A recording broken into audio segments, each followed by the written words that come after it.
শাশুড়িরা যদি blog video বানাইতো তাহলে তারা কিভাবে ভয় দিত ওইটা বলি শুনেন। সকাল 6টায় ঘুম থেকে উঠে দেখলাম আমার বৌমা এখনো ঘুম থেকে উঠেনি। রাগে তো আমার শরীরটা জ্বলে গেল। এরপর আমি রাগ করতে করতে চলে গেলাম রান্নাঘরে। রান্নাঘরে গিয়ে কাজ কাম কিচ্ছু করলাম না, শুধু শুধু বাসনগুলোরে ধুমধাম করে ফেললাম, এখানে ওখানে আওয়াজ করলাম। তারপরও যদি দেখি নবাব জাতির ঘুম ভাঙে, কিন্তু ঘুমটা তার ভাঙেনি। এরপর হাঁটার নাম করে একটু বাইরে গেলাম। বাইরে গিয়ে যার যার সাথে আমার দেখা হলো সবাইকে বলে আসলাম যে আমার বৌমা এত বেলা হয়ে গেছে এখনো ঘুম থেকে উঠে নাই। এরপর চলে আসলাম বাড়ি এসে সোজা নিজের ঘরে গেলাম। মনে মনে ভাবলাম একটু ফোন করে সবাইকে জানিয়ে দেই যে আমার বৌমা এখনো ঘুম থেকে উঠেনি। এজন্য প্রথমে ফোন করলাম আমার মেয়েকে। সে ফোনটা ধরলো না, মনে হয় সারাদিন অনেক কাজ করে তো অনেক টায়ার্ড ছিল, এই জন্য এত সকালে ঘুম থেকে উঠতে পারে নাই।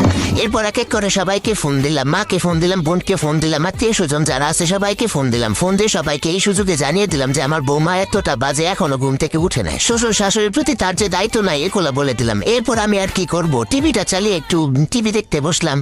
এরপর দেখলাম নবাবের বেটি ঘুম থেকে উঠলো। ঘুম থেকে উঠে আমাকে এক কাপ চা এনে দিল। চাটা খেলাম। চাটা অবশ্য ভালোই হয়েছিল, কিন্তু ভালো তো বলা যাবে না, তাহলে তো নবাবের বেটির আবার